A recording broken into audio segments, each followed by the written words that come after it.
হানজালা রাদিয়াল্লাহু আনহু আল্লাহ রসুলের একজন বিখ্যাত সাহাবী ছিলেন, যার উপাধি হলো গাসিলুল মালাইকা, যাকে দুনিয়াতে থাকতে ফেরেশতারা জমজমের পানি দিয়ে তাকে গোসল দান করেছেন। ওই হানজালা রাদিয়াল্লাহু আনহুর আগের দিন তার বিবাহ হয়েছিল। আল্লাহ রসুল মসজিদের নববীর মধ্যে তাদের বিবাহ পড়িয়েছিল। ওই হানজালা রাদিয়াল্লাহু আনহু স্ত্রীর সাথে বিছানার মধ্যে শুয়ে আছে, এমন সময় কে যেন ডাক দিয়ে যায়, কে যেন বলে মক্কার নবী মুহাম্মদের ইন্তেকাল হয়ে গেছে।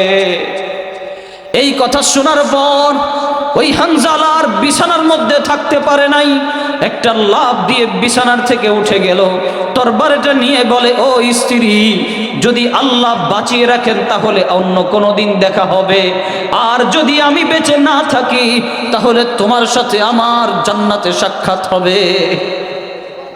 ও স্ত্রী, তুমি কি শুনেছো কি না আমার রসুলের ইন্তেকাল হয়ে গেছে? আরে রসুলের যদি জান চলে যায়, আমি হানজালা বেঁচে থেকে আর লাভ কি? আমি হানজালা কেন আর বেঁচে থাকবো? এই কথা বলে উন্মুক্ত তরবার নিয়ে যুদ্ধ করতে নেমে গেলেন। যুদ্ধ করতে করতে করতে করতে শহীদ হয়ে গেলেন। উহুদের যুদ্ধে 70 জন সাহাবী শহীদ হয়ে গেল। কাফেররা 70 জন সাহাবীকে হত্যা করে ফেলল। আল্লাহ রাসূল সাল্লাল্লাহু আলাইহি ওয়াসাল্লাম বললেন, দেখো দেখো আমার সাহাবীদের লাশগুলোকে জমা করো। একটা একটা করে লাশগুলোকে জমা করা হলো। গনতে গনতে দেখলো এখানে 68টা লাশ দেখা যায়, 2টা লাশ নাই। খুঁজতে খুঁজতে দেখতে পেলেন কার লাশ নাই। দেখলেন একটা লাশ হলো হানজালা রাদিয়াল্লাহু আনহুর। ওই হানজালা রাদিয়াল্লাহু আনহুকে খুঁজেও পাওয়া যায় না। রাসূল সাহাবায়ে কেরামদেরকে পাঠিয়ে দিলেন, বললেন, ও আমার সাহাবীরা, তোমরা যাও চতুর্দিকে খোঁজা শুরু করে দাও, আমার সাহাবীর লাশ কোথায় গেল?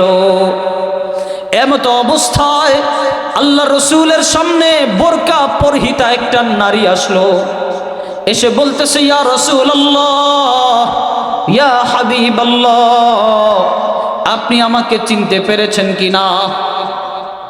আল্লাহ রসুল বলেন, না না না, আমি তো তোমাকে চিনতে পারি নাই। এরপরে ওই মহিলা বলা শুরু করে দিল, ইয়া রাসূলুল্লাহ, আপনার কি মনে আছে কিনা গতকালকে আপনি আপনার সাহাবী হানজালার বিবাহ পড়িয়েছিলেন? আল্লাহ রসুল বলেন, হ্যাঁ, আমি তো আমার সাহাবী হানজালার বিবাহ পড়িয়েছিলাম।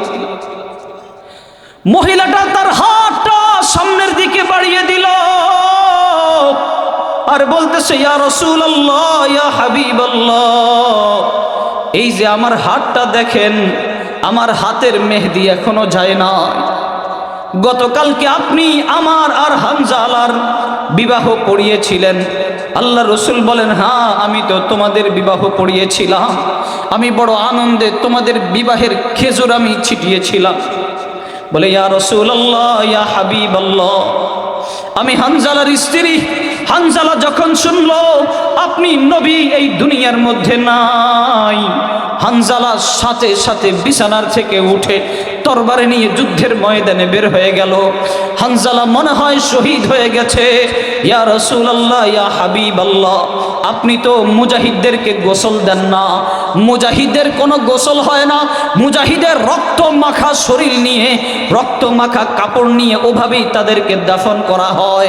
কারণ কাল কিয়ামতের কঠিন ময়দানে এই তাজা রক্ত নিয়ে মুজাহিদ আল্লাহর সামনে দাঁড়িয়ে যাবে।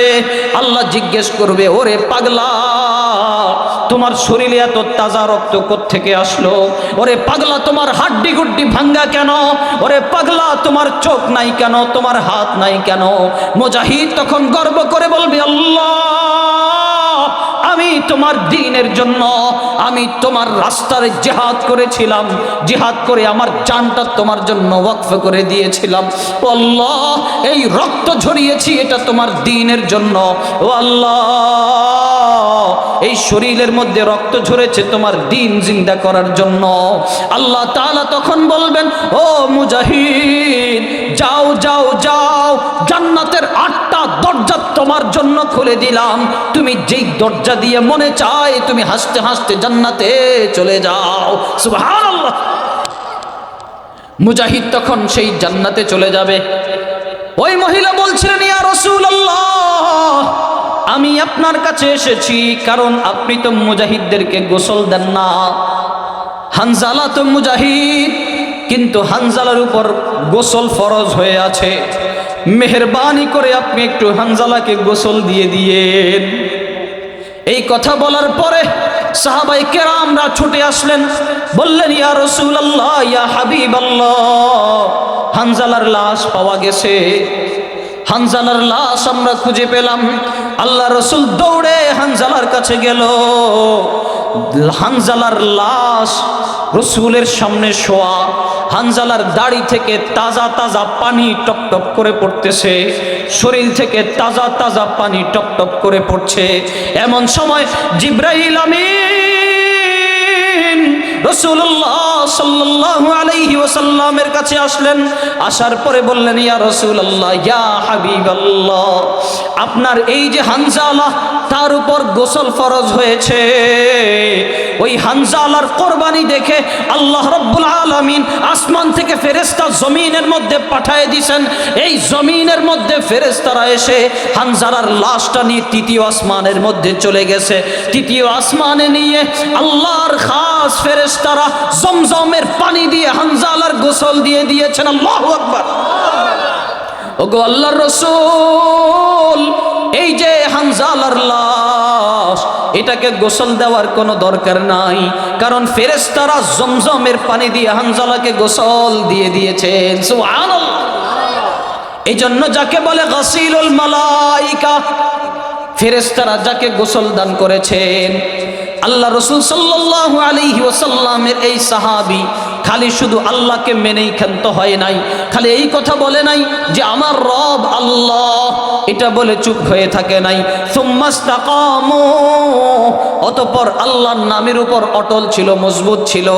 আল্লাহর নামের উপর অটল ছিল বিধায় নিজের জানটাকে আল্লাহর জন্য উৎসর্গ করে দিয়েছে। আল্লাহর নামের উপর মজবুত ছিল বিধায় নিজের সব কিছুকে আল্লাহর নামে বিলিয়ে দিয়েছে।